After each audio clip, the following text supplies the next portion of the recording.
Franchir le seuil du camp de concentration et d'extermination d'Auschwitz-Birkenau en Pologne, c'est se remettre dans les pas des quelques 2 millions de juifs exterminés ici.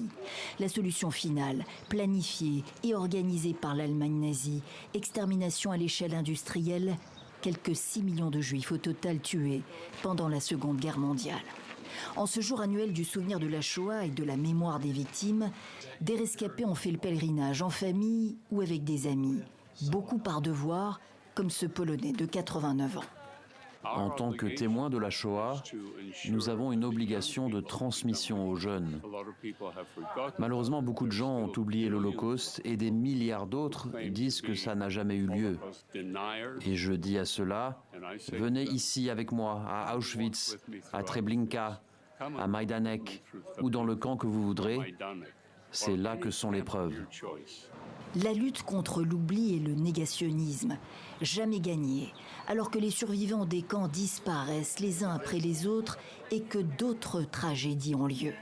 Le monde a affirmé ou prétendu avoir tiré les leçons. Si nous restons focalisés uniquement sur l'Holocauste, nous combattons la guerre du passé. Une guerre est en cours actuellement. Nous devons faire face. C'est notre devoir de regarder les faits des deux côtés, d'éduquer les gens à ce sujet et de réitérer que chaque être humain a le même droit à la vie, juif ou arabe. Allusion claire à la guerre à Gaza, 18 mois déjà, lancée par Israël au lendemain de l'assaut du Hamas.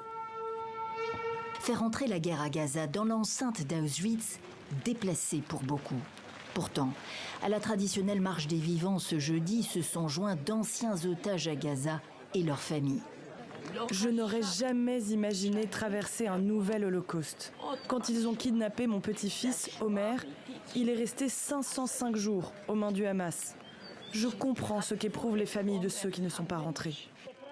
Le président israélien est là aussi. La communauté internationale dans son ensemble doit réclamer la libération des 59 otages toujours captifs, estime Chaim Herzog. Son homologue polonais rappelle de son côté la solution politique soutenue par son pays, celle des deux États, israéliens et palestiniens, pour mettre fin à la guerre au Proche-Orient.